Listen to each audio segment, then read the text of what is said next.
When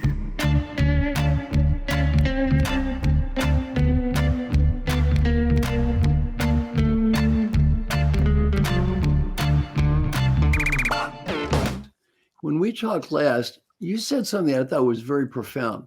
You talked about groups using dark humor as a way to help them cope. For example, hospitals or police people. I mean, I've never heard that concept before, but I thought it was fascinating. Can you, if you don't mind, can share that with a group? Absolutely. So a very common use of laughter is to sort of show that things are okay. I'm fine. This is a sort of be more playful in your intention. And you see that absolutely everywhere, but it's incredibly important in stressful situations, particularly when people have to work with very difficult topics or difficult things to deal with, and they have to work in a team. Particular kind of forms of dark humor start to come about that are very specific to that job. And those seem to be both very efficient ways of dealing with the stress, because you get to acknowledge and laugh at the thing that's stressing you. You get to feel better because you've been laughing. You get to improve your connections with the people that you're working with. You work better as a team because you've been laughing together. And actually, it also excludes everybody who's not in on the joke. So actually, on many different levels, you can think of laughter as being something that is providing lots of different kinds of benefits to people in working interactions as well as in the rest of their lives. So it's a fine balance, isn't it? I'm thinking about, we are in this political correctness age now where you hardly dare to say anything right now. How do you navigate it? In fact, do you know what I'm going to do? I'm going to take you by surprise here and play a video clip from your Prime Minister in the UK and just have your reflections on this particular piece of humor, right? Kermit the Frog sang, "It's not easy being green." You remember that one? I want you to know that he was wrong.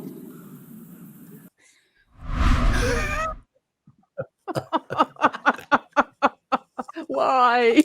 Why would you do that to me?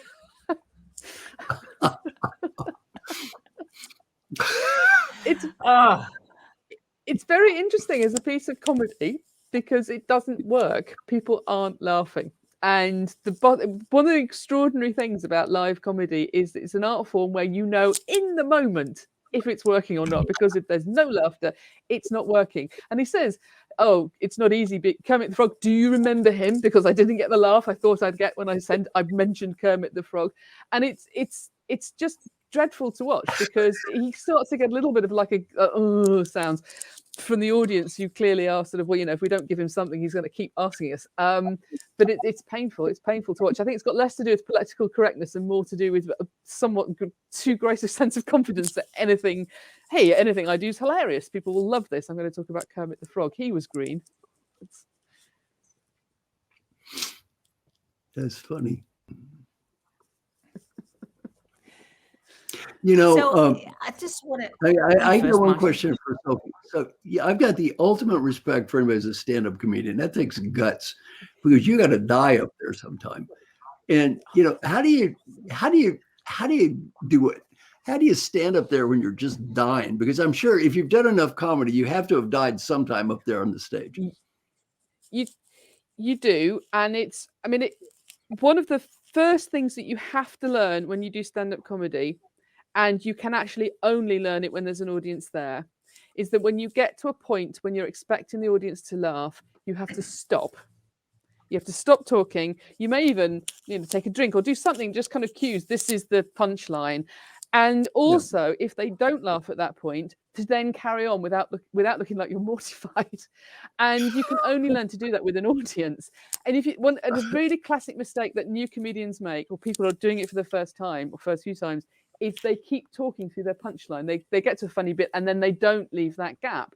And the audience will start laughing and then they'll stop because they want to hear what you're saying. So it's more like a weird conversation, stand-up comedy, than it is a sort of a comedic monologue.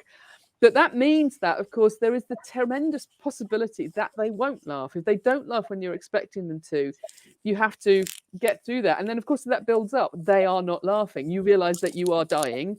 And it's awful. It's absolutely awful. So I find that it's good in two ways. First of all, you learn from this, like, what did you do wrong? Because it will be something about people blame the room or they'll blame people who are ordering drinks, but it's also stuff that you've done. You know, you put something. One of the worst times I've died is when I did a whole routine about the science of disgust, and it turns out I was just much too disgusting. I think I just upset people. But see, you can kind of deal with it in the moment, and there's almost a kind of almost bizarre kind of triumph in not letting it show that it's got to you. You know, like, I will get to the end of this and I will, as if you were laughing, I will give you the same thing. And then, of course, you go home and you feel horrible. And the comedian Sarah Millican in the UK has this rule called the 11 o'clock rule, which is you can feel sorry about yourself until 11 o'clock the next day and then forget about it. Because if you go into your next gig thinking about how you just died, you'll do it again. And so it is actually quite useful as a sort of discipline to make yourself get rid of the stuff that was an unpleasant memory, learn from it what you can, and then stop complaining about it, move on from it. There's always bad audiences. It was them, not you. Margaret, I want to bring you into the picture here because you talk a lot about tribes. You talk about creating the right constellation of people. You also say that we lost the human side, or we increasingly, because of technology, losing this human side. When you listen to what Sophie's talking about with laughter, what do you take with you home here? What ingredients would you use in your leadership style if you were a leader watching this right now? Well, I really love Sophie's work, partly because she really puts her finger on something, which is that when things are intrinsically very funny, people tend to get quite serious. And when they're really catastrophic, they tend to laugh. And the laughter is a fantastic release of tension. And it does build quite a lot of sense of solidarity if it's, the right joke in the right moment. And certainly when I was, directing drama for the BBC, if I was directing a really deeply depressing play, we'd laugh all day. And if I was directing a comedy, nobody'd laugh at all, not at all. So it's, it's very counterintuitive. I think it's super hard as a leader to know how to use comedy well. I mean, clearly Boris Johnson doesn't, as we saw from that clip. And it's risky because you do risk alienating people who don't get it or might not know the reference or whatever.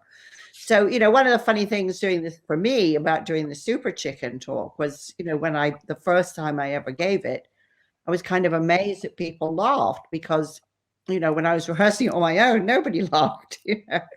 And so it's quite a tricky thing to use. But in really great teams, what you'll see is that they develop a kind of comedy language, which is a sort of gentle teasing or reference to things in the past. And I even know companies I've worked with now, if they discover they have super chickens, so hyper competitive people who want to dominate, instead of trying to pull them down or shut them up, they just quietly start clucking in the background, and it does the trick. Everybody knows what the statement is, right? It's not too mean, but the temperature goes down a bit and people get back to doing kind of listening to each other.